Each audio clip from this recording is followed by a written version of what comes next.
share and subscribe to Vishwasam.in.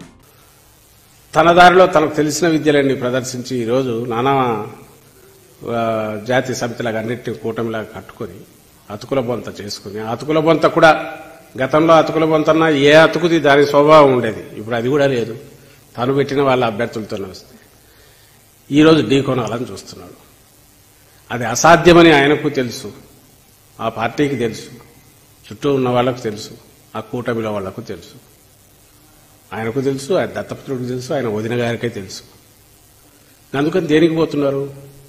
డెస్పరేషన్తో బూతులు గుర్తున్నారు. రోజు నోరు తెరిస్తే బూతులు తప్ప అసలు ఏం మాట్లాడుతున్నాడో కూడా ఆయన 73 ఏళ్ళు 74 ఏళ్ళు వచ్చి మొన్న ఎక్కడో అంటున్నాడు, జగన్మోహన్ రెడ్డి గారు ఈ భూమికి బరువు అంట, తల్లికి భారం, తండ్రికి భారం. ఏదైతే తన కుటుంబంలో తాను తన తండ్రికి చంద్రబాబు నాయుడు గారు భారము, తన మామకు ఇదైపోయాడు అంటే తన స్వభావం ఏది ఉందో, తన లక్షణాలు చంద్రబాబు నాయుడు లక్షణాలు ఏమున్నాయో అవన్నీ జగన్మోహన్ రెడ్డి గారిలో చూసుకొని తిట్టుకుంటా కూర్చున్నాడు.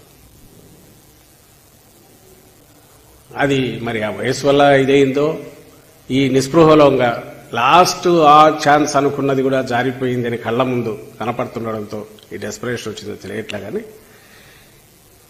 అది నోటికొచ్చినట్టు తిట్టడం, ఆయన తిడుతున్నాడు, ఆయన పవన్ కళ్యాణ్ గారు తిడుతున్నారు. ఏదో తిట్ల మీద వీళ్లకు పేటెంట్ ఉన్నట్టు, అంటే తిట్టడం వీళ్లకు మాత్రమే హక్కు ఇచ్చినట్టు. మాకు వాటి మీద లేదు, ఎందుకంటే మేము చెప్పాల్సింది వేరే చాలా ఉంది, చెప్పడానికి చాలా ఉంది, మా కార్యక్రమాలు ఉన్నాయి. అలాగే ఈ ప్రభుత్వం కొనసాగడం ఎందుకు అవసరమో చెప్పాల్సింది. అలాగే అటువైపు వాళ్లలో లోపాలు ఎత్తి చూపే ఉన్నాయి, మేము అవి చేసుకుంటున్నాం. 14-19 మధ్య ఒకసారి గుర్తు తెచ్చుకోవాలి, ప్రజలకు గుర్తు చేస్తున్నాం.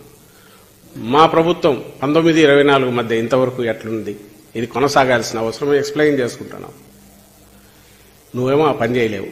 ఈ రోజుకు మీరు గమనించండి, రాష్ట్రంలో మా వాళ్ళు వైఎస్ఆర్ కాంగ్రెస్ పార్టీ అభ్యర్థులు కానీ పార్టీ కార్యకర్తలు కానీ కనీసం 2-3 సార్లు ఇప్పటికి గడప గడపకు, బహుశా రూలింగ్ పార్టీ అభ్యర్థులు కానీ నాయకులు కానీ చొరవగా పోలేరు. ఎందుకంటే ఎక్కడో చోట ఇవి ఉంటాయేమో, జనం అడిగే వాటికి చెప్పలేమో అని.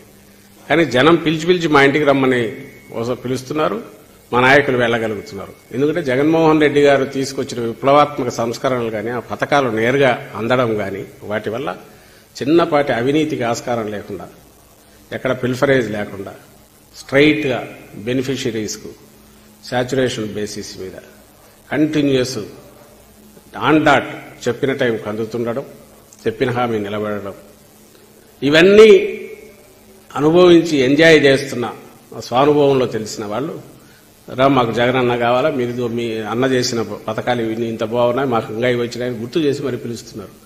రూలింగ్ పార్టీలో ఇంత ఆదరణ రావడం, ఇంత పాజిటివ్ ఇది ఉండడం అనేది బహుశా అరుదుగా ఉంటుంది. అది ఇక్కడ బాగా కనిపిస్తుంది. వేరే తెలుగుదేశం పార్టీ నాయకులు కానీ వాళ్ళు కానీ ఎన్నిసార్లు డోర్ టు డోర్ పోయారు చెప్పమనండి. రూలింగ్లో ఉన్నప్పుడు ఎప్పుడు పోలేకపోయారు, పైపైన అట్లా టచ్ చేసి వచ్చేవాళ్ళు. ఇప్పుడు కూడా పోలేకున్నారు. అపోజిషన్లో ఉండేవాళ్ళు పోగలగాల, ఎందుకు పోలేకున్నారంటే చెప్పడానికి ఏం లేదు. పోతే ఆ చంద్రముఖి దీంట్లో గుర్తొచ్చినట్టుగా 14-19 మధ్య రోజులు గుర్తొస్తాయి, అవి గుర్తొస్తాయి. 14-19 మధ్య ఏం జరిగింది అనేది గుర్తొస్తుంది వీళ్ల మొహాలు చూడగానే, లేదా వీళ్ళు పోయి చెప్పగానే. ఏం చెప్తారు? చంద్రన్న కానుక ఇచ్చిన మరోజు చెప్తారా, అన్న క్యాంటీన్ అని చెప్తారా, లేక రుణమాఫీ, రైతుల రుణమాఫీ పూర్తిగా చేశామని చెప్పగలరా, లేదా డ్వాక్రా రుణాల మాఫీ మేము చేసినామని చెప్పగలరా? ఏమి చెప్పలేరు. ఎప్పుడైతే ఏమి చెప్పలేరో, వాళ్ళు అడిగే మాటలకు సమాధానాలు, ప్రశ్నలకు సమాధానాలు లేవో, అది అవాయిడ్ చేస్తున్నారు. మరి ఎక్కడ ఉంటున్నారంటే ఏదో ఇట్లా మీటింగ్లు పెట్టుకుని బయట తిట్టడం, దానికి ఎక్కడైనా రియాక్ట్ అయితే 4 చేరేస్తాం, డొక్క చేరుతాం, డోలు కడతాం అనడం.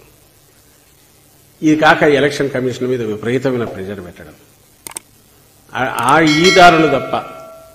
నువ్వు నిఖార్సాయిన రాజకీయ పక్షమైతే, ప్రజలతో నిజంగా నీకు సంబంధం ఉంటే, ప్రజల కోసం పనిచేస్తుంటే, ప్రజల దగ్గరికి వెళ్ళి ప్రజలకు ఏం కావాలని అడుగు, ప్రజలకు నువ్వేం చేశావో చెప్పు. ఈరోజు కూడా చేయలేకున్నాను. ఈ డెస్పరేషన్ నుంచి డబ్బులు కుమ్మరిస్తున్నారు. ఏం జరుగుతోందో కూడా మీరు గమనిస్తున్నారు. అక్కడ ఇప్పుడు ఎన్ఆర్ఐస్ మందలుగా దిగుతున్నారంట. నిన్న ఓ వీడియో మా నాయకుడు కూడా ప్రదర్శించి చెప్పినట్టున్నారు, హఫీజ్ ఖాన్ ఎమ్మెల్యే గారు. అది బయటికి వైరల్ అవుతుంటే వచ్చింది. ఎన్ఆర్ఐ మీటింగ్ ఏదో వాళ్ళు జరుపుకున్నట్టున్నారు తెలుగుదేశం పార్టీ వాళ్ళు.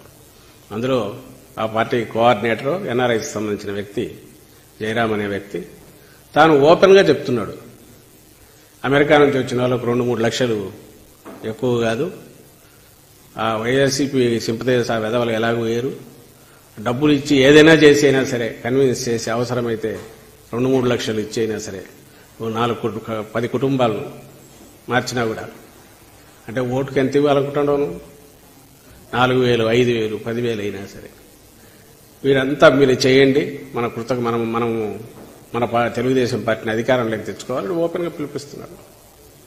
అంటే డబ్బు మూటలు కుమ్మరిచ్చైనా సరే అడ్డదారుల్లో హైయెస్ట్ ఫ్రస్ట్రేషన్ తో చేసి లాస్ట్ మినిట్ లో చేసే ఏదైతే ఉందో లాస్ట్ డిచ్డ్ ఎఫర్ట్ అది చేస్తున్నారు.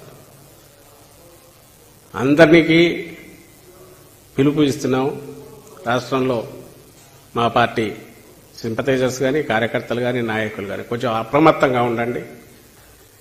టీడీపీ ఎన్ఆర్ఐ విభాగం పేరుతో వచ్చి ఎవరన్నా కానీ ఊర్లలో పల్లెల్లో తిరుగుతా అంటే ఖచ్చితంగా వాళ్ళ వ్యవహారంలో ఏదైనా కొంచెం అనుమానం వస్తే ఇమీడియట్ దగ్గరలో ఉండే పోలీస్ స్టేషన్ కంప్లైంట్ ఇవ్వమని రిక్వెస్ట్ చేస్తున్నాం. ఎందుకంటే ఎన్నికల ప్రక్రియ జరగాల్సింది, ఇప్పటికి వీళ్ళు చేస్తున్నదే అపహాస్యం పాలు చేస్తున్నారు. ఈ పొత్తుల పేరుతో ఒక కామన్ అజెండాకు లేకుండా ప్రజలు ఏ బేసిస్ మీద నిన్ను ఎలక్ట్ చేసుకోవాలి అది చెప్పకుండా, ఎందుకు చంద్రబాబు నాయుడిని ఎన్నుకో చేసుకోవాలి చెప్పకుండా, అడ్డదారుల్లో అధికారంలోకి ఎట్లా రావాలనే దాంట్లో ఆఖరి దీనిగా అస్తంగా డబ్బులు కూడా విపరీతం కుమరించేట్టున్నారు.